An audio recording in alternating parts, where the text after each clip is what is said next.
Yes बच्चों, let's start. थोड़ा सा इंस्ट्रक्शन वीडियो बना रहे हैं, ठीक है। तभी सभी प्रैक्टिकल्स में कैसे परफॉर्म करेंगे, क्या चीज़ें ध्यान रखनी है, ये सब चीज़ें हम लोग यहाँ पर देखेंगे, ठीक है। चलिए सी, हमारे पास बायोलॉजी प्रैक्टिकल में एक मेजर एक माइनर होता है। तो क्वेश्चन नंबर 1 यानी प्रैक्टिकल नंबर 1 आपका रहेगा ऑन ए रूट टिप पर।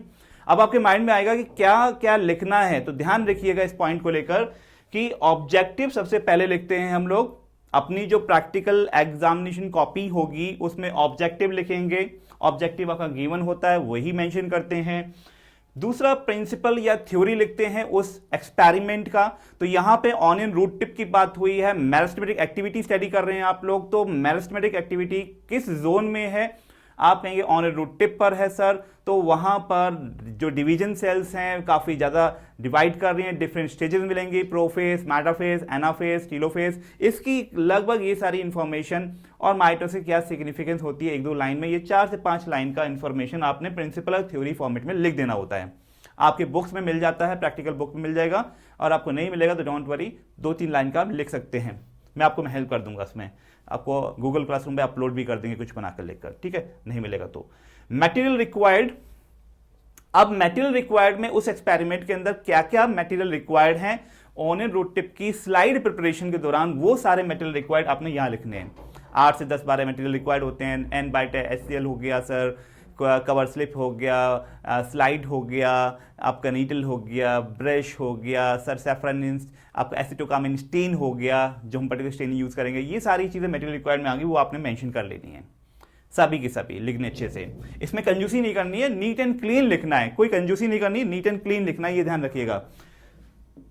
4th पॉइंट पर इसके बाद आप प्रोसीजर नहीं लिखते हैं, क्योंकि प्रोसीजर वहां परफॉर्म कर रहे हैं। आपको स्लाइड बनानी है, उसको विजुलाइज करना है, टेपिंग करके जो हमने सिखाया था, आपने परफॉर्म भी किया था, काफी बच्चों की स्लाइड बनी भी थी। तो उन सबको आपने वहां परफॉर्म करना है और एग्जामिनर को नीट एंड क्लीन स्लाइड बनाते हुए दिखानी है कि हाँ सर ये मेरा निकल आया और ये रिजल्ट मेरा है, आपको शो करनी है। आपके जो हेल्पिंग मैम है, अर्चना मैम, उनको दिखाना है, एग्जाम को दिखाना है, मुझे बोलना है कि सर आ गया है, ये चीज़ें, ठीक है। तो ये इसके मार्क्स होते हैं, वहाँ टिक हो जाता है कि हाँ बच्चे ने स्लाइड बनाई है, इसके मार्क्स होते हैं, डेफिनेटली मार्क्स होते हैं।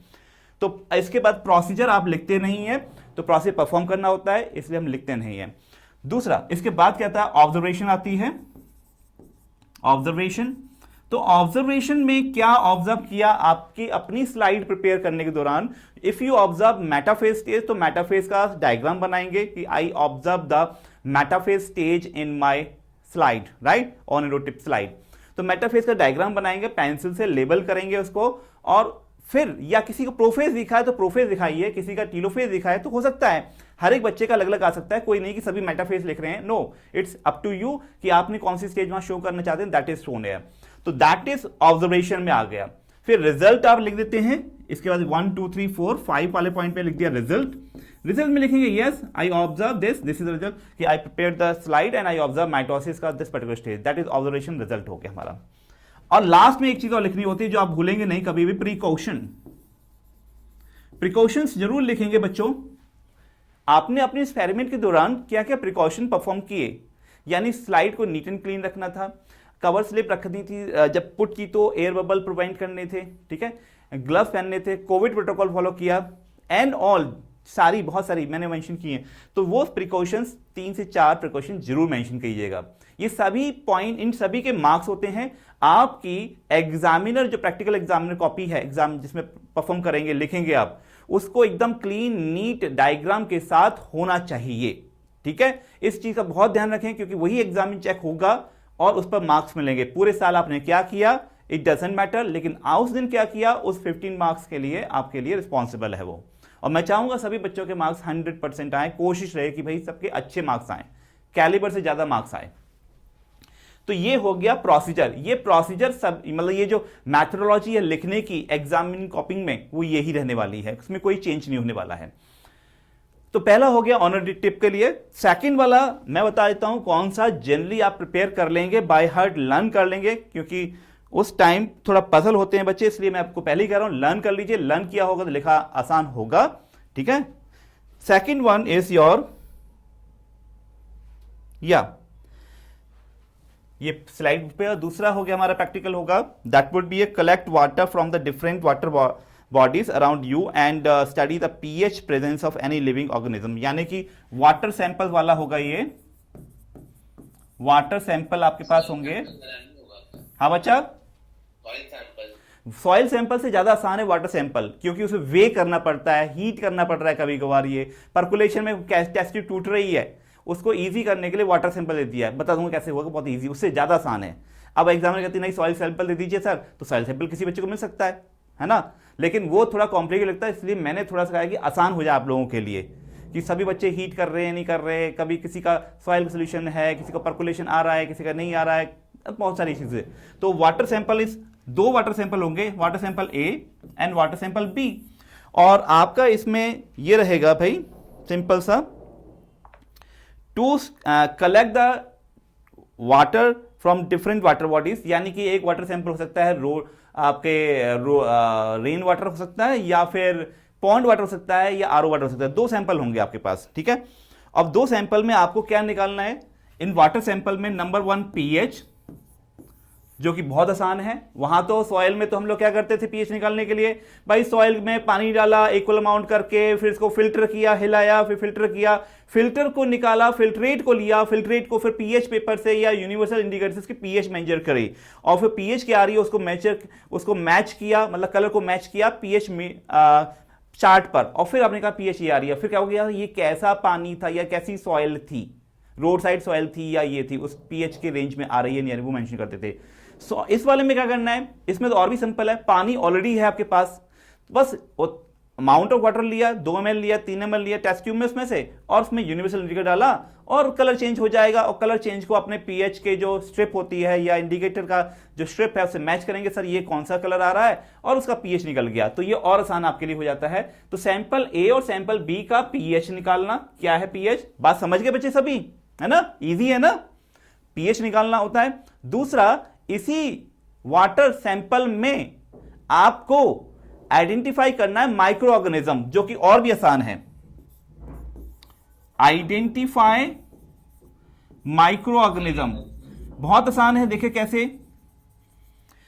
एक ड्रॉप ले ली इसी पानी की, राइट, स्लाइड पे रखी, कवर स्लिप लगाया, कोई स्टेनिंग की जरूरत नहीं है यार, कवर स्लिप लगाया, माइक्रोस्कोप में देखा। अब माइक्रोस्कोप में अब पानी अगर पॉन्ड का है तो वहां पे एल्गी मिल जाएगी यार, क्लामाइडोमोनास दिख जाएगा, पैरामीशियम दिख सकता है, यूग्लिना दिख सकता है, छोटे छोटे अमीबा दिख सकते हैं, बहुत सारे प्लांट पड़े हैं, एक्वा फाइटोप्लैंक्टॉन्स दिख सकते हैं, छोटे छोटे एल्गी दिखा दो, स्पायरेगा दिखा दो, तो ऐसी चीजें दिखा दे, 2-4 के डायग्राम बना लेना, अभी पढ़ लेना, मिल जाएगी आपके बुक के अंदर, उनको पढ़ लीजिए, दैट्स इट। इससे आसान एक्सपेरिमेंट नहीं बन सकता है कि माइक्रो ऑर्गेनिज्म दिखा दिया एक खाली, उसके बारे में लीजिए माइक्रो ऑर्गेनिज्म है sir, I observe in my slide this particular chlamydomonas, algae या स्पायरोगायरा, जो भी आपको लगा, और या फाइटोप्लैंक्टन है, कोई प्लांट की कोई है, या एल्गी है पर्टिकुलर, ग्रीन एल्गी तो हर जगह मिलती है यार, पॉन्ड वाटर हो तो ग्रीन एल्गी मिलनी वाली है ना, कैरा मिलने वाला है, ये सब मिल जाते हैं, इजी सा है। तो ये पॉइंट क्लियर हो गया दोनों को, सभी बच्चों को, बताओ जल्दी से यस, एवरीवन, किसी को डाउट है तो अभी बताओ बच्चा कि सर ये इसमें क्या करना है, ठीक है, बताओ। एक डाउट पूछिए आयुष्मान। सर आपने ये इस केस में वाटर के केस में हम पहले ऑब्जेक्टिव लिख देंगे, प्रिंसिपल थ्योरी भी बिल्कुल राइट, हाँ, उसके बाद मटेरियल रिक्वायर्ड भी लिख देंगे, लेकिन ऑब्जर्वेशन में हमें फिर हाँ, अब ऑब्जर्वेशन में ऐसा करेंगे मेरे बच्चा, ऑब्जर्वेशन में आपने क्या किया, अब कहेंगे सर 2 ऑब्जर्वेशन बनेगी, एक तो आपकी बनेगी पीएच को लेकर कि I observe sample A, observation table, वहां लिखना पीएच आया सर एक का 6.5, ठीक है चलो, दूसरे सैंपल का आया मान लो 7.5, तो पीएच सैंपल ए का पीएच ऑब्जर्वेशन टेबल का रिजल्ट है बच्चा, ये ऑब्जर्वेशन में क्या आया, observation you observe sample A pH 6.5 या 4 वटेवर जो आ जाए आपकी मैच करते हुए, और सैंपल बी की पीएच, ये 2 ऑब्जर्वेशन टेबल हो गई, किसके रिगार्डिंग हो गई ये, उसके बात कर किसके रिगार्डिंग, पीएच के रिगार्डिंग वाटर सैंपल का। अब आएगा माइक, पूछना था हाँ, कि ऑब्जर्वेशन लिख देंगे, उसके बाद साइड में लिख देंगे A pH of water sample, observation table बनाते, उसके बाद कर देंगे बी माइक्रो ऑर्गेनिज्म, हाँ, दूसरा लिखेंगे, दूसरे लिखेंगे नीचे एक ऑब्जर्वेशन कि I found this particular micro organism algae है या आपको मिल रहा है क्लमाइडोमोनास मिल रहा है या फिर स्पायरोगेरा है या कोई फाइटोप्लैंक्टन लिख दिया कि भाई sir I observe this plant in my slide in this water sample, ठीक है। और अब कंक्लूजन में क्या लिखेंगे सर? कंक्लूजन यानी कि ये हो गया ऑब्जर्वेशन या रिजल्ट या कंक्लूजन एक ही चीज होती है, रिजल्ट या कंक्लूजन। तो रिजल्ट में एक डायरेक्ट लाइन लिखी जाती है कि सैंपल ए का पीएच सर जो ऑब्जर्व किया था वो आपने लिख दिया, रिजल्ट में वही लिखा जाता है, कंक्लूजन में वही लिखा जाता है। सैंपल ए का पीएच ये है, इसका पीएच ये है, और एक और लिखेंगे micro organism I observe in this. तो लगभग ऑब्जर्वेशन में डायग्राम ड्रॉ कर सकते हैं और एक टेबल बना सकते हैं, और रिजल्ट या कंक्लूजन में स्टेटमेंट के फॉर्मेट में लिख देते हैं, खत्म हो जाती है कहानी। क्या पॉइंट समझ गए बच्चा? कि सैंपल ए पीएच 6.5 या 4.5 कौन सा पानी है ये? This is the water belong to the, बताओ अगर पीएच हमारा एसिडिक है तो ये कौन सा पानी जाएगा जलग, यानी 6.5 के अराउंड है तो हाँ आरओ वाटर। और अगर हमारा पीएच चला गया पानी का 7.5 या 8 चला गया तो रेन हो सकता है या डोमेस्टिक यूज का वाटर हो सकता है, पॉन्ड वाटर भी हो सकता है ना। तो ये कंडीशन आप दिखा देंगे बस कि हाँ दिस, रिजल्ट में लिख दिया सैंपल ए पीएच, सैंपल ए वाटर सैंपल सॉल्यूशन का पीएच इतना, और इट कंक्लूजन में लिख दिया साथ में कि sir it's RO water particular, और बी का लिख दिया जो पीएच आया उसके अकॉर्डिंग सर ये पॉन्ड वाटर है समथिंग, दैट्स इट, इतना काम खत्म हो गया। क्या ये पॉइंट क्लियर सभी को बताओ? ठीक है, तो दो एक्सपेरिमेंट आपने परफॉर्म कर लिए यहां पर इस तरह से, और मेरे ख्याल से कोई दिक्कत नहीं। हाँ भाई, प्रिकॉशन इसमें ये लिख दी जाएगी कि प्रिकॉशन लगभग एक कोविड प्रोटोकॉल वाली सबके पास कॉमन रहने वाली है। अब आप बच्चा स्लाइड तो यहां माइक्रोस्कोप की बना ही रहे हो, यानी माइक्रोस्कोप देख रहे हो स्लाइड के अंदर, है ना। तो नीडल को placing the cover slip very carefully, handle the water sample very carefully, right, observe the pH scale या match the pH scale with your result, right, color matching, right, color matching of the sample, right, on treatment with universal indicator या pH strip का with the pH scale would be very careful। ऐसा ना हो कि आप matching कर रहे हैं और मैचिंग करने में कुछ और कलर मैच करा रहे हैं, डार्क और लाइट, तो पीएच चेंज हो जाएगी। तो ये आपकी प्रिकॉशंस हैं वहां पर, है ना, ये क्या है, प्रिकॉशंस हैं। डन है बच्चा? 3-4 प्रिकॉशन लिख दी जाती हैं। डन है एवरीवन? हाँ या आयुष्मान? तो चलेगा प्रिकॉशन? मेरे बच्चे 3 तो लिख दोगे, एक कोविड की हो गई, स्लाइड की बहुत बन जाती है यार, स्लाइड को अच्छे से रखो, there should be no air bubble, ठीक है, observe the slide in a microscope very carefully, 3 बन गई, हो गई नहीं हो गई? Handle the sample of water sample with very careful manner, wear gloves, wear mask। यार बताओ, 5 तो मैंने इसी लिख दी, बताओ है कि नहीं? हो गई? yes। अब इजी है कि नहीं बताओ? yes। सभी के लिए इजी है, कर लेंगे अच्छा से। अब आगे देखो, तो ये 2 हो गए। अब सॉइल का देता, अगर मैं एग्जाम में कहते नहीं भाई हम तो सॉइल करवाएंगे, बताओ, तो सॉइल भी आपने किया हुआ है, तो सॉइल में सिर्फ सैंपल बनाना है, उसमें भी पीएच निकालनी है, और फिर कहता है वाटर होल्डिंग कैपेसिटी, तो वहां पे थोड़ी कैलकुलेशन आ जाती है, इसलिए मैंने अवॉइड करवाया आपको यहाँ पर। इसमें कोई ऐसी कैलकुलेशन की जरूरत नहीं है थी। समझ गए बात? कि बहुत से बच्चे परेशान होते हैं, अरे सर क्या लिखूं, खाली छोड़ते हैं, और ये बेवकूफ़ी होती है, खाली नहीं छोड़ना होता, उसमें भर के आना होता है हमेशा, कुछ भी लिख के आएंगे। सभी बैठे होते हैं, मैच कर लीजिए। ऑब्जर्वेशन टेबल जरूर बनाएं पेंसिल से, लिखें उसमें, रिजल्ट लगाएं, जो स्ट्रिप आया है, जो कलर आया उसको वहां दिखाएं क्या कलर आया। तो ये हो गया। आगे बताऊं, आगे आइए, ये हमारे एक्सपेरिमेंट यहां पे कंप्लीट कर लिया मैंने आपके साथ। अब मैं आपको 2 मेजर एक्सपेरिमेंट हमें परफॉर्म करने को मिलेंगे, एक मेजर एक माइनर होता है, 2 एक्सपेरिमेंट परफॉर्म करने को मिलेंगे। ये आपके हो गए, ये पार्ट ए पूरा कंप्लीट हो गया आपका, ठीक है। अब पार्ट बी पे आ जाइए, पार्ट बी आ जाते हैं। पार्ट बी होती है स्पॉटिंग बच्चा। क्या होती है? स्पॉटिंग होती है, ये इट्स अ स्पॉटिंग। तो स्पॉटिंग में बच्चा 3 स्पॉट आने वाले हैं आपके पास, कितने? 3 स्पॉट। B6 मतलब बी पार्ट है, B6 मतलब पहला स्पॉट B6 के नाम से हो सकता है, दूसरा B7 और तीसरा B8 के नाम से।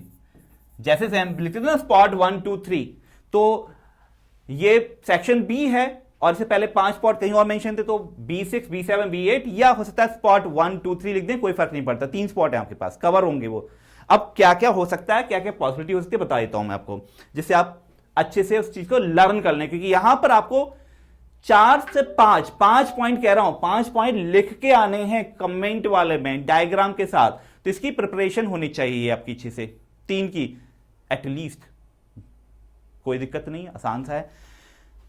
आप याद रखिए एस्कैरिस का, पहली बात तो अच्छे से बाय हार्ट कर लीजिए एस्कैरिस। तो बात यहां तक पॉइंट समझ आ गया हम सभी को। अब हम बात कर रहे थे, डिस्कशन था हमारा स्पॉटिंग को लेकर। तो स्पॉटिंग्स में आप अच्छे से लर्न कर लीजिए एस्कैरिस को तो बाय हार्ट, राइट। एस्कैरिस के बारे में, डिजीज कॉजिंग ऑर्गेनिज्म है, कौन सी डिजीज कॉज करता है, विच डिजीज इज कॉजेस, तो हाँ एस्कैरियोसिस, बिल्कुल राइट है। तो आपने लिखना क्या है यार, तो आपके पास रहेगा आइडेंटिफाई, इसका जो एम रहेगा स्पॉटिंग का एम रहेगा आइडेंटिफाई द ऑर्गेनिज्म। तो आइडेंटिफाई कर लिया एस्कैरिस का, वहां पर आपको स्पेसिमेन गिवन होगा, तो सर एस्कैरिस है, ठीक है। And comment on the symptom of the disease, disease कौन सी कॉज करेगा, आपने लिख दिया एस्कैरियोसिस। अब symptom of the disease, disease के सिम्टम क्या होते हैं वो आपको लिखने हैं, दैट दे कॉज, जिससे ये होता है। तो डिजीज कॉजिंग ऑर्गेनिज्म पर एक स्लाइड होने वाली है 100% के साथ। एस्कैरिस 100 कर लीजिए, एंटमीबा पढ़ लेना for a safe side, Entamoeba histolytica for a safe site, पर इसको तो जरूर कर लीजिए। ऐसे 2 तो पढ़ के आइएगा, एंटमीबा हिस्टोलिटिका और एस्कैरिस। एस्कैरिस 99.99999%, ठीक है। सभी बच्चे अच्छे से लर्न कर लीजिए एक एक लाइन। वहां पर डायग्राम इसका बनाना है पेंसिल से, स्पॉटिंग में आपकी जो आंसर बुकलेट होगी, प्लस उस पर 5 कमेंट या 6 कमेंट लिखने हैं। ऐसा कोई नहीं लिख के आएगा सर 2 कमेंट लिख के चल गया, मैं तो बहुत खुश हूं मैंने लिख दिया, नहीं, ऐसा कुछ नहीं होता। आपको पूरे 5 से 6 कमेंट लिखने हैं, अच्छे से लिखने हैं, क्योंकि मार्क्स आपके वाइवा में भी कटने वाले हैं। तो यहां मत कटवाना मार्क्स, वाइवा में कट जाएंगे, मुझे पता है। बोल नहीं पाते यार आप लोग, ठीक है, पता नहीं पजल हो जाते हो, ऐसा सबके साथ होता है। तो वहां पे कूल माइंड से करना है, इजी हो जाता है, बहुत आसान होता है। इसलिए इन सब में मार्क्स पूरे लेने हैं सभी को, लिखेगा पूरा लिखा होगा तभी मार्क्स मिलने वाले होते हैं, क्योंकि बोर्ड के प्रैक्टिकल्स होते हैं ये सब। अगला पॉइंट देखिए बच्चा, तो B6 सबको समझ आ गया, यानी ये वाला पॉइंट सबको समझ आ गया। एक आपका जो स्पेसिमेन होगा दैट इज स्पॉटिंग का। दूसरा स्पेसिमेन पे आ जाइए, यानी दूसरी स्पॉटिंग आपकी जनरली हम रख सकते हैं आपके लिए, या morphological adaptation of a xerophytic plant. Xerophytic plant, अब जीरोफाइटिक प्लांट है, उसको आपने क्या करना है, पहले बात आइडेंटिफाई द ऑर्गेनिज्म। इसमें क्या होता है, आइडेंटिफाई करना है इसको, क्या है, कौन सा प्लांट है वो, आइडेंटिफाई। हाँ ओपुंशिया वगैरह ही रख लेंगे, 90% वही रहेगा। तो ओपुंशिया है, एकेशिया है, 90% वही रहेंगे। तो ओपुंशिया वगैरह जीरोफाइटिक प्लांट पे रखेंगे हम लोग। और उसमें मॉर्फोलॉजिकल कमेंट करना है आपने किस पर, मॉर्फोलॉजिकल अडेप्टेशन। वो जो प्लांट है पहचान जाओगे देखते ही आप, उसके मॉर्फोलॉजिकल अडेप्टेशंस क्या हैं, ऐसा क्या है इस प्लांट के अंदर जिससे वो अडेप्टेड है उस एनवायरमेंटल कंडीशन में, उनके ऊपर 4 से 5 कमेंट लिखने हैं। क्या ये पॉइंट समझ आ गया सभी को? एक प्लांट आपको जीरोफाइटिक वाला मिलने वाला है। फिर आ जाइए इस वाली स्पॉटिंग पर। यस आयुष्मान सर, इसमें एक चीज पूछनी थी, पूछिए। मॉर्फोलॉजिकल कमेंट लिखना है तो हमें एक तो फिलोक्लेट बता सकते हैं, फिलोक्लेट होता है, बिल्कुल राइट है, सक्लेंट स्टेम होती है, वाटर स्टोर करता है, राइट है, सीएम पाथवे फॉलो करता है, तो ये लिख सकते हैं सीएम पाथवे फॉलो। हाँ लिख सकते हैं, बिल्कुल, ये एडेप्टेशन ही तो है इसका। तो हाँ लेकिन अगर वो कहता है मॉर्फोलॉजिकल, तो मॉर्फोलॉजिकल में नहीं आएगा वो तो आपके फिजियोलॉजिकल पार्ट में आता है। तो मॉर्फोलॉजिकल में जो फिजिकल अपीयरेंस के थ्रू, यानी कि leaf convert into spine, stem adapted for photosynthesis, flattened leaf, उसके सरफेस पे क्या क्यूटिकल होता है, कितना थिक लेयर है, ये सब चीजें बताते हुए चलना है हमें, ठीक है। एक एक लाइन में एक एक पढ़ेंगे तो 4 से 5 लिख जाते हैं, हो जाते हैं आराम से। आपकी बुक आपके पास है, पढ़ लीजिए अच्छे से, 2 बार लिख लीजिए, सब हो जाएगा सेट माइंड में, ठीक है। आ जाइए इस वाले पर, इस पे आएगा हाइड्रोफाइटिक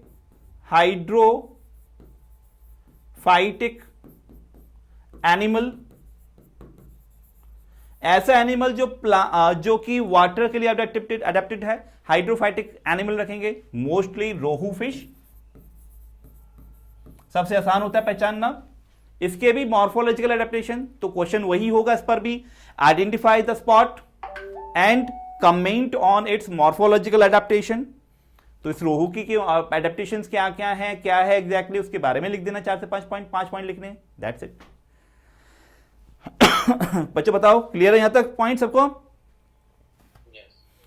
तो ये तो वो बता दिए जो आपके यहां एकदम फिक्स होने हैं, एकदम फिक्स। हाँ जी बच्चों, क्या ये पॉइंट समझ गए 100% के साथ? तो चलो फिर मिलते हैं नेक्स्ट क्लास में, और जब तक एग्जाम प्रैक्टिकल ना हो जाए, बोर्ड प्रैक्टिकल ना हो जाए, टच में रहना, अपने डाउट पूछते रहना और लेते रहना गाइडेंस, ठीक है? तो अब ऑल द बेस्ट, तैयारी करना शुरू कर दो, फिर मिलते हैं नेक्स्ट क्लास में। बाय बच्चों। सर एक चीज रह रही थी, पूछिए। आपने प्रोजेक्ट वगैरह सब चेक कर दिया था मेरा, हाँ। आपने देख भी लिया था मेरा प्रोजेक्ट, तो वो थोड़ा हाइब्रिड था, लेकिन फिर भी मतलब गलत चेक। लेकिन एक चीज थी सर, उसमें सर्टिफिकेट पे आपके साइन कब ले? दे दीजिए मुझे, आप उसी दिन ले आइएगा। अब आप तो आओगे नहीं है ना, उसी दिन आप ले आइएगा, तो मॉर्निंग में जल्दी 8:30 तक पहुंच के मुझे साइन करा लीजिएगा। 8:30 पे सभी बच्चों को पहुंच जाना है, आपके लेबोरेटरी के अंदर एंट्री करानी है आपकी 8:30 पे, ठीक है? सबको सेटल करना है। मतलब हमें 8:30 पे मिल जाएगा? वो 9 o'clock आ जाएंगी शार्प, ठीक है? तो आपको आधा घंटे का टाइम है, बल्कि 10 मिनट 5 मिनट, किसी का कोई चीज़ डायग्राम छूट गया है या वो मतलब कोई साइन छूट गया छोटा मोटा, उसे करा लीजिएगा, जरूरी है। और वाइवा सब पढ़ के रखिए, एग्जाम आपके प्रैक्टिकल्स के जो पीछे वाइवा मैंने शेयर किए हैं हर एक के रिगार्डिंग, उनको पढ़ लीजिए, अपने कंटेंट को पढ़ लीजिए, ये सब पढ़ के रखिए अच्छे से, ठीक है? वाइवा एग्जामिनर लेंगे। हाँ बच्चा। सर वाइवा वो मतलब हमारे सिलेबस में से भी तो पूछते हैं? बिल्कुल है, वो एग्जाम में डिपेंड करता है, वो सिलेबस से पूछ सकते हैं आपसे, वो आपसे अपने प्रैक्टिकल से रिगार्डिंग पूछ सकते हैं, आपके प्रोजेक्ट से पूछ सकते हैं, वो कहीं से पूछते हैं, इसलिए उसमें हमेशा ऊपर नीचे चांसेस होते हैं। ये वाला पार्ट ऐसा होता है जिसमें आपको बिल्कुल 100% लाने हैं, ठीक है? तो इसलिए मैंने आपको ब्रीफ कर दिया है सब चीज़ें, ताकि ईजी हो जाएं। अब गो थ्रू करो, अच्छे से पढ़ो और लर्न करो, ठीक है? Any doubt up to here? Done है बच्चों? चलो, all the best, see in the class.